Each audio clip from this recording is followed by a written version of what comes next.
अयोग से, अयोग माने आत्मा और परमात्मा के मिलने वाला जो योग थ्योरी है, उस योग की थ्योरी में आने वाले विघ्नों से भगवान दत्तात्रेय हमारी रक्षा करे। तो दत्तात्रेय ही क्यों, भगवान के साथ योग कराने वाला तत्व दत्तात्रेय को ही क्यों चुना गया, और किसी को नहीं कह सकते।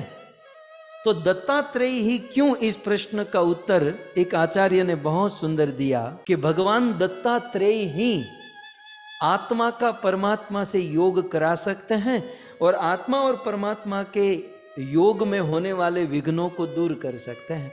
क्यों, इसका आंसर नीचे है। कहते हैं चतुर्विंशति गुरु प्रदर्शन पूर्व योग विरोधी निरस्तस्व तस्मिन एव सत्यवात। कहते हैं चतुर्विंशति, चतुर माने 4, विंशति माने 20, 20 और 4 होते हैं 24। तो चतुर्विंशति माने 24 गुरु, 24 गुरु प्रदर्शन पूर्व, 24 गुरु को धारण किया किसने, भगवान दत्तात्रेय ने। और भगवान दत्तात्रेय ने इन 24 गुरु को प्रदर्शन पूर्व लोगों को अपने आचरण से दिखाने के लिए, सिखाने के लिए 24 गुरुओं को धारण किया। और भगवान दत्तात्रेय ने इन 24 गुरुओं को बनाकर, इन 24 गुरु का प्रदर्शन करके भक्ति योग में जो विरोध की भावना है, उस भावना को दूर किया और साथ ही साथ भगवान के साथ संयोग कराया। तो भगवान दत्तात्रेय के बनाए गए 24 गुरु के द्वारा वे हमारे वियोग को दूर करते हैं और भगवान से संयोग करा देते हैं। भगवान दत्तात्रेय ने 24 गुरु किसको बनाए, आचार्य गण कहते हैं ये 24 गुरु आपके सामने स्क्रीन पर आप देख सकते हैं। श्रीमद् भागवत जी का ये प्रसंग है, बहुत सुंदर प्रसंग है। यदु महाराज के राज्य में जब भगवान दत्तात्रेय आए तो एक दिन उनकी सारी सभा छोड़कर सब लोग चले गए। पूछा मंत्री को यदु महाराज ने कि भाई आज खाली सभा क्यों? बोले एक साधु आया है, सब उनके दर्शन में चले गए। बोले उस साधु में ऐसा तो क्या है कि सब उनके दर्शन में चले गए? तो इन्होंने कहा कि आप जाकर ही देख लीजिए। तो यदु महाराज गए तो वो साधु बिल्कुल दिगंबर, और इनके मन में प्रश्न हुआ कि मेरे पास इतना धन संपत्ति राज रजवाड़े, तो मैं केवल राजा और आपके पास कुछ नहीं है, और आप महाराजा। मेरे पास इतना कुछ होकर भी मेरे सैन्य बहुत कम, और आपके पास कुछ नहीं, और आपके इतने सारे चेले, इतने सारे शिष्य। मेरे पास इतना धन संपत्ति सब कुछ होकर भी इतनी चिंता है, इतना फ्रस्ट्रेशन है, और आपके पास मुझे तो जेब भी नहीं दिखाई दी। कपड़ा होगा तो जेब होगी ना, न बटवा है, न पाकिट है, न पैसा, न बैंक बैलेंस, फिर भी आप मुझसे ज्यादा सुखी, राजा से ज्यादा सुखी। कारण तब भगवान दत्तात्रेय ने यदु महाराज को कहा कि महाराज मेरे 24 गुरु है, और उन 24 गुरु की कृपा से, उन 24 गुरु के लिए हुए ज्ञान से आज मैं इस पृथ्वी पर सुखी होकर, स्वच्छंद होकर विचरण कर रहा हूं। और ये गुरु कहीं दूर नहीं, प्रकृति में ही ये 24 गुरु है। और मैं स्वयं इन 24 गुरु के पास गया और इन 24 तत्वों को गुरु बनाकर मैंने मेरे जीवन को संवार लिया, सुखी बना दिया। यदि कोई व्यक्ति इन 24 गुरुओं को धारण कर लेता है तो यदु महाराज आप तो राजा हो, राजा से भी ज्यादा सुखी हो सकता है। तो तुरंत का जल्दी बताइए 24 गुरु कौन? आपको जानना है? नहीं जानना, हम आगे बढ़ते हैं। जानना है, जानना है, चलो भाई। तो अब तो 24 गुरु कौन? तो 2 श्लोक में श्री भगवान दत्तात्रेय 24 गुरु के विषय में वर्णन करते हैं। वो 24 गुरु कौन है? तो कहते हैं पृथ्वी वायुराकाशम आपोग्निश्चंद्रमा रवि कपोतो यजगरः सिंधु पतंगो मधुक्रीद्रज मधुहा हरिणो मीन पिंगला कुरुरोद्भक कुमारी शरकृच्छर्प ऊर्णनाभिसुपेशकृत् ऊर्णनाभिसुपेशकृत्।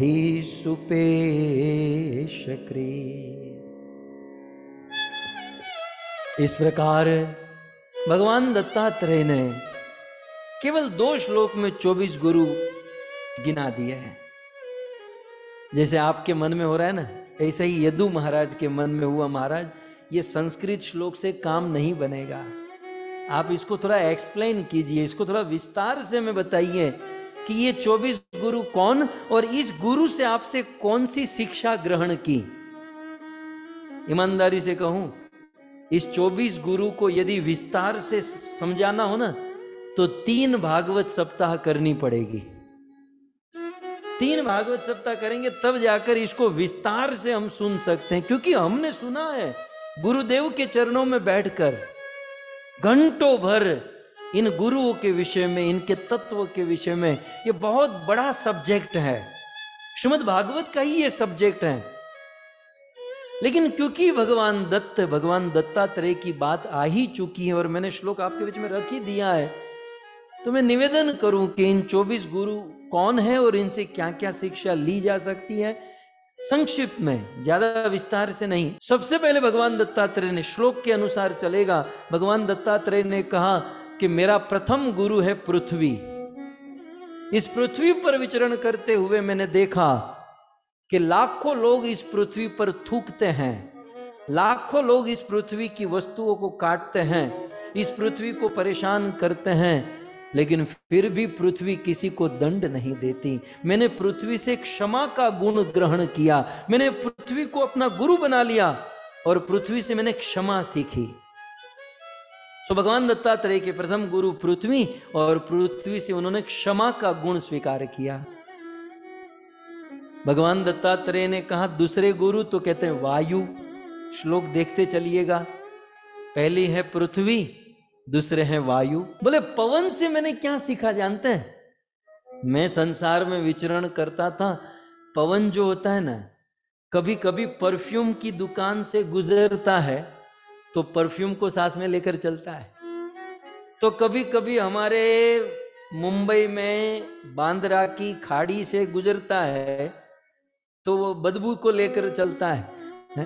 तो पवन जो है सुगंध से पास हो तो सुगंध को लेकर उड़ता है, और दुर्गंध से पास हो तो दुर्गंध को। लेकिन पवन से मैंने क्या सीखा कि वो सुगंध को लेकर बहुत थोड़ी देर तक उड़ता है, फिर सुगंध छूट जाती है और पवन अकेला आगे बढ़ जाता है।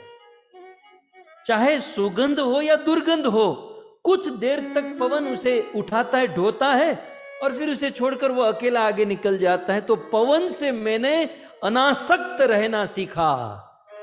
अनासक्ति, दुनिया में सुगंध भी होगी, दुर्गंध भी होगी, दुनिया में स्वजन भी होंगे, दुर्जन भी होंगे, तो न तो स्वजन को न दुर्जन को दिमाग में लेकर चलना चाहिए। थोड़ी देर तक साथ में होते हैं, फिर जाना तो अकेला होता है। ये भगवान दत्तात्रेय। सो भगवान दत्तात्रेय कहते हैं मेरे दूसरे गुरु है वायु, और उनसे मैंने अनासक्ति सीखी। तीसरे हैं पृथ्वी वायु आकाश, मैंने मेरा तीसरा गुरु आकाश को बनाया। आकाश से मैंने क्या गुण लिया कि आकाश विशाल होते हुए भी निरअभिमानी है। आकाश से बड़ा विशाल क्या है बताइए? आकाश से बड़ी चीज क्या? लेकिन आकाश इतना विशाल होते हुए भी निरअभिमानिता का गुण मैंने इनसे ग्रहण किया। फिर पृथ्वी वायु आकाशम आप, फिर चौथा है आप। आप माने जल, पानी। पानी से मैंने क्या सीखा? पानी से मैंने महान बनना सीखा। क्या?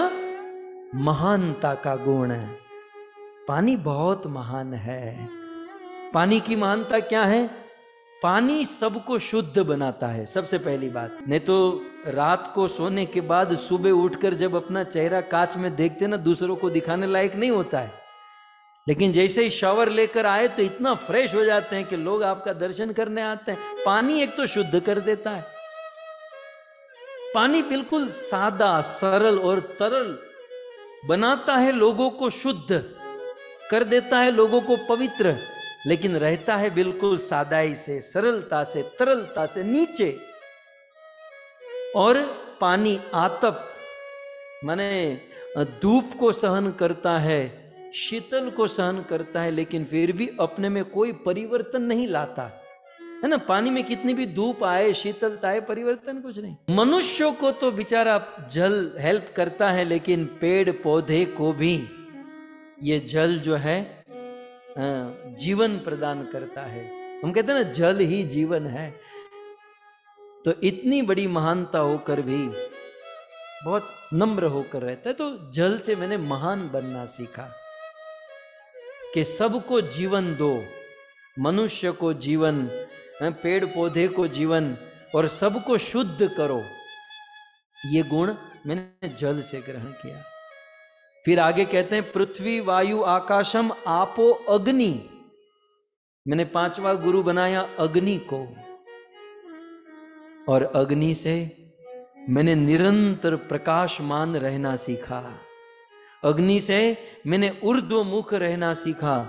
अग्नि से मैंने संग्रह नहीं करना चाहिए, संग्रह से दूर रहना सीखा। स्पर्श करने वालों को अपना ही रूप बना देना, ये गुण मैंने अग्नि से सीखा। स्पर्श माने जो हमारी संगति में आते हैं उसे अपने जैसा बना देना। पारस और संत में बड़ो अंतर जान, पारस लोहे को कंचन करे, संत करे आप समान।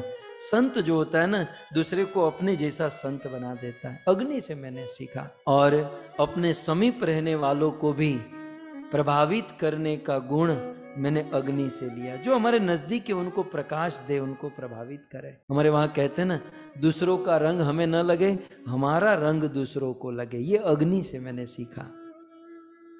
छठे चंद्रमा। अग्नि के बाद मैंने छठा गुण बनाया चंद्रमा, और चंद्रमा से मैंने परमार्थ सीखा, परोपकार सीखा। क्या सीखा? अपने पास प्रकाश नहीं होते हुए भी सूर्य से प्रकाश लेकर चांदनी को दान करना। अपने पास नहीं है लेकिन सूर्य से प्रकाश लेकर चांदनी देना, वनस्पति में औषधि प्रदान करना, ये परमार्थ का गुण मैंने चंद्रमा से सीखा। फिर सातवां रवि। रवि माने सूर्य। सूर्य से मैंने क्या गुण लिया? दत्तात्रेय भगवान ने लिया, मैंने नहीं लिया, मुझे तो लेना अभी बाकी है। सूर्य से क्या लिया लेने जैसा है? बोले टाइम टू टाइम आने का और जाने का गुण मैंने सूर्य से प्राप्त किया। समय से चलने का गुण, बिल्कुल नियत समय पर उदित होना, नियत समय पर अस्त होना, ये गुण मैंने सूर्य से ग्रहण किया। आठवां है कपोत। कपोत माने कबूतर। भगवान दत्तात्रेय कहते हैं कि मैंने आठवां गुरु बनाया कपोत को, कबूतर को। कबूतर से मैंने क्या सीखा? लोभ और अविवेक से हमारा मात्र पतन ही होता है। लोभ और अविवेक से मात्र पतन होता है। एक आदमी कबूतर को कहकर गया था कि शिकारी आएगा, जाल बिछाएगा, दाना डालेगा, लेकिन फंसना मत।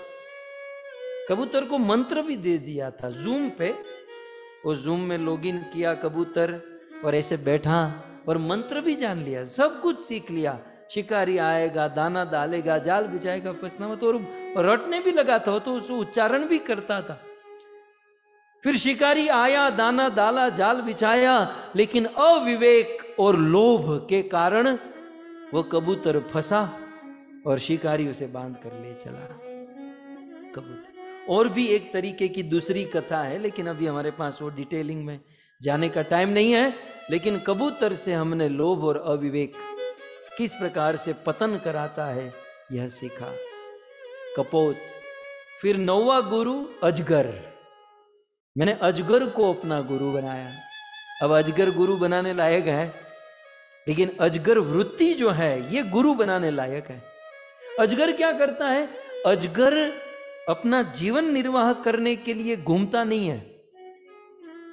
आप जानते हैं, ये सिंह, बाघ, ये सब लोग विचरण करते हैं ना, घूमते हैं, यहां जाओ, यहां हिरण मिल जाए, यहां खाना पीना मिल जाए। अजगर खाने पीने के लिए विचरण नहीं करता, अजगर एक स्थान पर बैठा रहता है, और अजगर के पास जो पशु आता है वो खाकर निगल जाता है।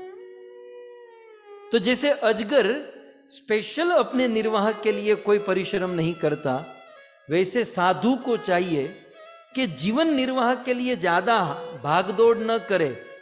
अब कोई कहेगा तो अजगर भूखा मरेगा, आज तक कोई अजगर भूखा नहीं मरा। जीव जीवस्य जीवनम, ईश्वर ने मुख दिया है तो वो भोजन की भी व्यवस्था करता है। अजगर अपने स्थान पर रहता है, भोजन उसके मुख में आ जाता है।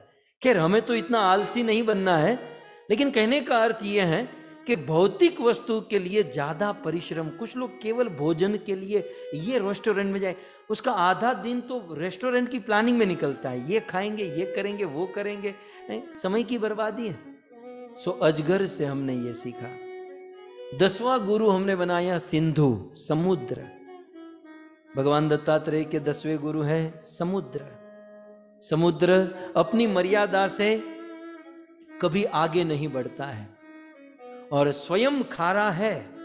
समुद्र स्वयं खारा होने पर भी बादलों को मधुर जल दान देता है, बादलों को मधुर जल प्रदान करता है, दान करता है। समुद्र से हमने ये गुण लिया। फिर 11वां गुरु बनाया पतंगो। लपेट, ये वाली पतंग नहीं है, गुजराती वाली पतंग नहीं है ये। तो पतंग माने फतिंगा। फतिंगा आपने देखा होगा, होली में या कहीं आग लगती है तो ऐसे छोटे छोटे जीव होते हैं। कभी कभी आप हेलोजन के ऊपर भी देखते होंगे, वो हेलोजन में बहुत सारे फतिंगे मरे हुए आपने देखे होंगे। लाइट में, हेलोजन में, आपके घर की लाइट में भी बहुत सारे कीट पतंग होंगे। क्या आपने इनविटेशन दिया था या लाइट पर लिखा था वेलकम, आइए आइए जी, यहाँ बैठिए जी, मरिए जी? नहीं, फतिंगे को कोई इनविटेशन नहीं देता, लेकिन वो जानबूझकर जाता है। फतिंगा जानता है कि मैं यहां अपने मेरे प्राण छूटेंगे, लेकिन अपने प्राणों की परवाह किए बिना वो फतिंगा अपने लक्ष्य की प्राप्ति के लिए आगे बढ़ता है। ठीक उसी प्रकार अपने प्राणों की परवाह किए बिना अपने लक्ष्य की ओर आगे बढ़ने का गुण मैंने फतिंगे से, पतंग से प्राप्त किया। 12वां गुरु बनाया, 12वां ही है ना, 12वां गुरु बनाया मधुकृत। मधुकृत माने मधुमक्खी। 12वां गुरु बनाया मधुमक्खी को, कि मधुमक्खी दूसरों की सेवा करने के लिए जीवन भर कैसे अपना समर्पण कर देती है, कितनी साधना करती है। रात दिन मधुमक्खी बगीचे में जाकर वो फूल से रस को लेती है, मधु वो मधपुड़े में डालती हैं, लेती हैं, डालती हैं, एक बूंद भी खुद नहीं पीती है। दूसरों की सेवा के लिए कितनी साधना, कितनी मेहनत करने का गुण मैंने मधुमक्खी से लिया। अपने आप को सोचना चाहिए, यार हम तो मधुमक्खी से भी गए गुजरे हैं। बेचारी मधुमक्खी रात दिन मेहनत करती है, तब जाकर हम लोग शहद, हनी पीते हैं, मधु पीते हैं। तो ये उनकी मेहनत का फल है। और फिर मैंने 13वां गुरु बनाया द्विजह, हाथी को। हाथी से क्या सीखा? हाथी चाहे तो गांव के गांव को उजाड़ दे, हाथी एक साथ हजारों लोगों को पटक दे, लेकिन हाथी को महावत अपने वश में कर लेता है, बांध देता है। कैसे? हाथी किसी के वश में होने वाला प्राणी नहीं है, लेकिन हाथी पकड़ा जाता है एक ही ट्रिक से। और वो ट्रिक क्या होती है जानते हैं? एक बहुत बड़ा खड्डा करते हैं और उस खड्डे के भीतर, खड्डे में एक हथनी को रखते हैं, फीमेल हाथी को। और हाथी के मन में काम वासना जगती है और वो देखते हैं वहां हथनी है, तो मैं हथनी के पास जाऊंगा। हाथी जैसे ही हथनी के पास जाते, धड़ाम करके उस बहुत बड़े खड्डे में गिरता है। फिर क्या करते हैं, कई दिनों तक उस हाथी भूख रखा जाता है। अब बेचारा वो पशु तो जानता नहीं है, वो तो ऐसे सोचता है कि मैं मेरी करतूत से गिरा। कई दिनों भूखा होता है। हाथी पकड़ने वाले इतने चालाक होते हैं फिर वे जाते हैं, हाथी को बहुत खिलाते हैं। हाथी देखते हैं कि ये तो हमको खिला रहा है, पिला रहा है, इसलिए हाथी उस महावत के कंट्रोल में हो जाता है। इतना बड़ा हाथी काम वासना के कारण दूसरों के कंट्रोल में हो जाता है। हम और आप काम वासना के कारण इस दुनिया की माया के कंट्रोल में हो जाते हैं। केवल एक वस्तु को हमने कंट्रोल कर दी तो हम स्वतंत्र हो सकते हैं। तो इस प्रकार मैंने 13 गुरु बना लिए और 11 गुरु बाकी हैं। दूसरी लाइन में, दूसरे श्लोक में और 11 गुरु का वर्णन है, हम सुनेंगे। पृथ्वी वायु आकाश आपो अग्निश्चंद्रमा रवि कपोतो अजगरः सिंधो पतंगो मधुकृत द्विजः मधुहा हरिणो मीनः पिंगला कुरुरोद्भक कुमारी शरकृत सर्प उर्णनाभि सुपेशकृत। यह 24 गुरु भगवान दत्तात्रेय बनाकर मानव समाज पर बहुत बड़ी देन, बहुत बड़ा कल्याण किए। सो भगवान दत्तात्रेय आगे कहते हैं 14वां गुरु मैंने बनाया मधुहा। मधुहा माने भौरा।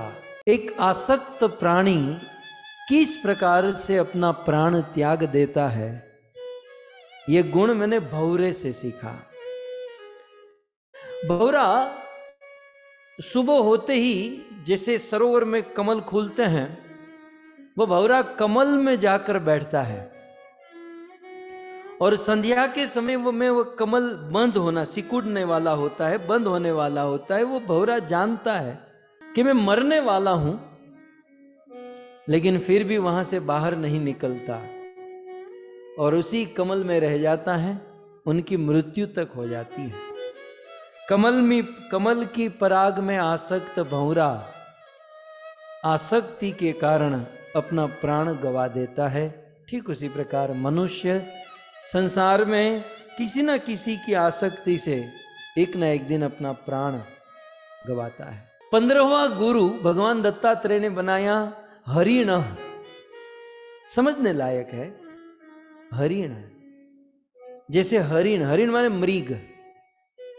हमारे वहां मृग बहुत दौड़ता है, बड़ा परेशान भी होता है, यहां वहां दौड़ता है और दौड़ने का कारण उनको सुगंध आती है, इतनी सुंदर सुगंध कि उस सुगंध को खोजने के लिए यहां वहां बहुत भागता है। लेकिन वास्तविकता यह है कि वह सुगंध कहीं बाहर नहीं, वह सुगंध उस मृग की नाभि से आ रही है और वो जितना दौड़ता है उतना वो सुगंध और निकलती है और बेचारा परेशान रहता है और दौड़ते दौड़ते एक दिन मर जाता है। हरिण से मैंने इस मृग से, इस कस्तूरी मृग से मैंने ये गुण लिया कि हम और आप रात दिन जिस सुख के लिए भागदौड़ कर रहे हैं, यहां जाऊं यहां पाऊं, यहां सुख वहां सुख, हम जिस सुख को बाहर खोज रहे हैं वह सुख बाहर नहीं, वह हमारे अंदर ही है। कस्तूरी मृग का वह कस्तूरी, वह सुगंध बाहर नहीं, जैसे उनके अंदर है वैसे सुख हमारे अंदर है।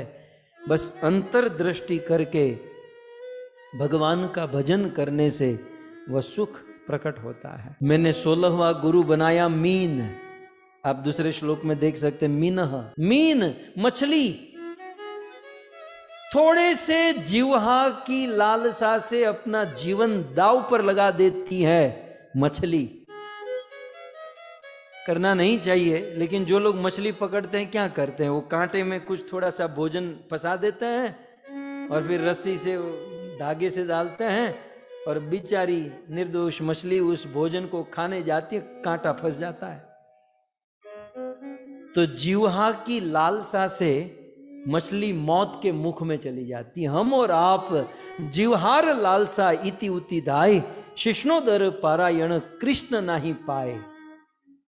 अपनी जीवहा को तृप्त करने के लिए तमोगुणी आहार खाएंगे तो कृष्ण नहीं पाए, ईश्वर को प्राप्त नहीं कर पाएंगे और प्राण संकट में डाल देंगे। फिर एक बहुत सुंदर आगे कहते हैं पिंगला। ये कोई गुरु बनाता है? गुरु बनाने लायक है पिंगला। पिंगला माने एक नृत्यांगना। एक नृत्यांगना, अब वो तो रेड लाइट एरिया होता ही है। भगवान दत्तात्रेय निकले होंगे उस स्थान से और एक नृत्यांगना को देखा, उसको भी गुरु बना लिया। हमें भी समझने लायक है भक्तों। नृत्यांगना से भगवान दत्तात्रेय ने कौन सा गुण लिया? बोले ये नृत्यांगना जानती है कि वो जो कार्य करने बैठी है उसमें बहुत दुख है, दर्द है, कष्ट है, लेकिन उस दुख दर्द कष्ट को सहन करके उससे जो पैसे मिलेंगे उस पैसों से अपना और अपने बच्चों का निर्वाह करती है। तो वो कर्म तो बुरा है, वो तो बिल्कुल तनिक भी अच्छा नहीं है, लेकिन उस कर्म से सीख क्या ग्रहण की कि आने वाले विशाल सुख के लिए वर्तमान में हमें दुख को सहन करना चाहिए। यदि वर्तमान में हमें थोड़ा बहुत दुख सहन करना भी पड़े, लेकिन आने वाले विशाल सुख को ध्यान में रखकर वह दुख सहन कर लेना ही बुद्धिमानी है। कई कुछ लोग कहते हैं भक्ति करके परेशान हो गया, ये हो गया। ये परेशानी अच्छी है, क्योंकि थोड़ी सी परेशानी सहन करोगे ना, आगे वैकुंठ सदा सदा के लिए भगवान के गोद में आपको स्थान मिलेगा। सो नृत्यांगना से, पिंगला से मैंने यह गुण ग्रहण किया। 18वां गुरु बनाया कुररी, काक पक्षी। धृतता और स्वार्थ परता की नीति आखिर अल्टीमेटली अंत में हानिकारक ही होती है। ये मैंने कुररो, काक पक्षी से ग्रहण किया। 19वां गुरु बनाया अर्भक, छोटे से बालक को। जैसे छोटा सा बालक राग, द्वेष, चिंता, काम, क्रोध, लोभ आदि दुर्गुणों से बिल्कुल रहित होता है। कितना भी उस बालक के जीवन में न तो कोई ज्यादा हर्ष, न तो कोई शोक, कुछ नहीं होता। एक संत को, एक साधु को, एक भक्त को उस बालक की तरह रहना चाहिए। मैंने 20वां गुरु बनाया कुमारी। एक कन्या थी, उसको देखने के लिए कुछ लड़के वाले आए, घर पर माँ बाप नहीं थे, उनके लिए दूध आदि बना रही थी। दूध बनाने के लिए मसाला पीसना था, तो मसाला पीसने के लिए वो जो चलाने लगी तो उनकी चूड़ी की आवाज होने लगी। एक चूड़ी निकाली फिर भी आवाज, दूसरी निकाली फिर भी आवाज। अंत में जब एक चूड़ी बची तब आवाज आना बंद हुआ। दत्तात्रेय भगवान ने देखा, गुण ग्रहण कर लिया। बोले हाथों में 4 चूड़ी होगी फिर भी आवाज करेगी, 3 होगी फिर भी आवाज करेगी, 2 होगी फिर भी आवाज करेगी, 1 चूड़ी होगी तो आवाज नहीं करेगी।